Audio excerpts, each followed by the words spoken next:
6 जनवरी को जब सुबह सुबह अचानक मैं सोशल मीडिया देख रहा था तो मेरी निगाह एक खबर की तरफ पड़ी।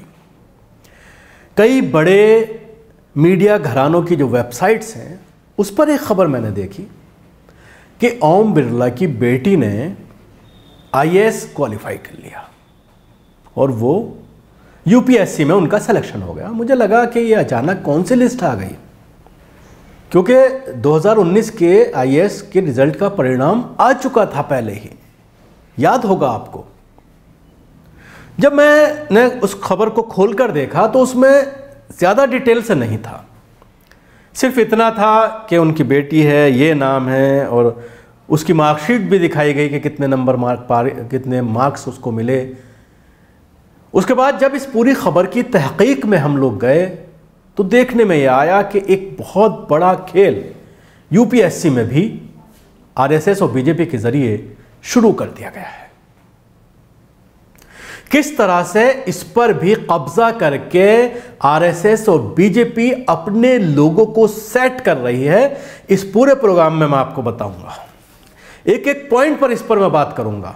ये एक लिस्ट आई है 6 जनवरी को, 89 लोगों की लिस्ट है और इन 89 लोगों में सबसे पहले जिसकी चर्चा हो रही है वो ओम बिरला, जो लोकसभा के स्पीकर हैं, उनकी बेटी की चर्चा हो रही है, अंजलि बिरला।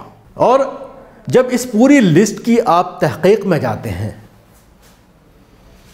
तो आपकी पैरों के नीचे से जमीन निकल जाएगी। जी हां, एक बहुत बड़ा खेल UPSC में शुरू कर दिया गया है।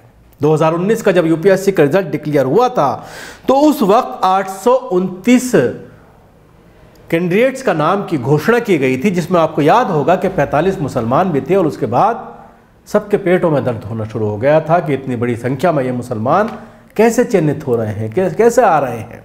अब सवाल ये खड़ा होता है कि जो 89 लोगों की जो लिस्ट आई है, आखिर वो बाद में क्यों लाई गई, उस वक्त क्यों रोक लिया गया था? उस वक्त ये कहा गया था कि जो वांछित समाज के लोग हैं उनके लिए इन 89 लोग लिस्ट को जो है 89 लोगों को रोका गया है और उसमें वांछित लोगों को नुमाइंदगी दी जाएगी। अब देखिए खेल, जो पिछला 2019 का 4 अगस्त को जो रिजल्ट आया था उसके बाद अब जो रिजल्ट आया है जनवरी में 89 में, आप कह रहे थे कि वांछित लोगों को रखा जाएगा। सिर्फ 20% वांछित लोग हैं, SC ST OBC के लोग, और उसमें सिर्फ एक SC के बच्चे का सिलेक्शन हुआ है। 3 मुस्लिम भी हैं जिनके नाम मोहम्मद याकूब, जिसने 3rd पोजीशन हासिल की है, मोहम्मद शाहरुख हुसैन जिसने 23वीं रैंक हासिल की है, और मोहम्मद मंजर हुसैन अंजुम, इन्होंने 76वीं रैंक हासिल की है। ये 3 मुसलमान भी हैं, लेकिन 89 में सिर्फ 3 2.67 के करीब ये रेशो बनता है, जो पिछली बार से बहुत ही कम है।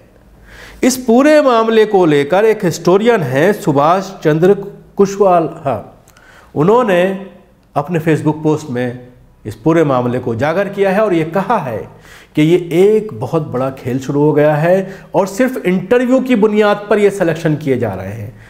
जिस तरह से पॉलिटिशियंस के बच्चों का सिलेक्शन सिविल सर्विसेज में जानबूझकर कराया जा रहा है, जिससे आप अंदाज़ा लगा सकते हैं कि किस तरह से लोकतंत्र को ख़त्म करने की तैयारी शुरू कर दी गई है। इससे पहले आपको याद होगा कि 10 लोगों का डायरेक्ट सिलेक्शन किया गया है UPSC में, जिनका ताल्लुक सरकारी नौकरियों से नहीं है, जो सरकारी सर्विसेज में नहीं थे। डायरेक्ट उनका सिलेक्शन हुआ है, जिसमें बहुत सारे लोक संघ के लोगों को एडजस्ट किया गया है और इसकी प्लानिंग के तहत आगे भी इसको एडजस्ट करना है और उसी के तहत बाकायदा रूल्स बनाए गए हैं कि हर साल इतने लोगों को डायरेक्ट सिलेक्शन किया जाएगा जो बड़े बड़े पोस्टों पर रहेंगे, जो बड़े बड़े इदारे चलाएंगे, जिससे पूरी तरह से संघ के कपड़ों में उन इदारों को ढाला जा सके, संघ के रंग में उन इदारों को ढाला जा सके। ये ऊपर से शुरुआत की जा रही है। UPSC जो टॉप पोजीशन होती है देश की, बड़े बड़े मिनिस्ट्रीज, बड़े बड़े जो कंपनियां हैं सरकारी, उनके जो CEO होते हैं, वो यहीं से निकल कर सामने आते हैं, या पूरे दुनिया में जो भारत की नुमाइंदगी करते हैं, IRS होते हैं जो रेवेन्यू देखते हैं।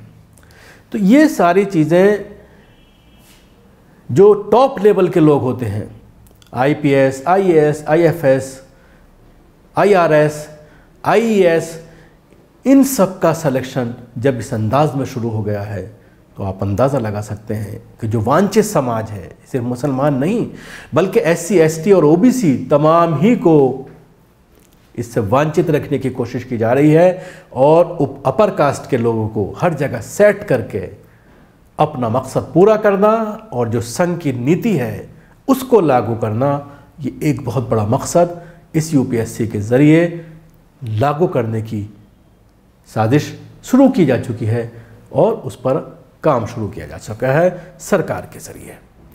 अब सवाल ये खड़ा होता है कि 89 में से सिर्फ 3 मुसलमानों का चयनित हुआ है, तो वो चाटुकार पत्रकार जो UPSC जिहाद की बात कर रहा था, शायद अब वो इस पर बात न करे, शायद उसको भी अब ये तसल्ली हो जाए कि अच्छा हुआ मेरे कम से कम इस प्रोग्राम करने से, एक नफ़रत फैलाने से मैं कहीं ना कहीं अपने मकसद में कामयाब हुआ, और अब ये 89 में सिर्फ 3 पर सिमट कर रह गया। और वही हाल आप देख सकते हैं SC, ST और OBC के जो दूसरे लोग हैं उनके साथ भी सरकार करने जा रही है।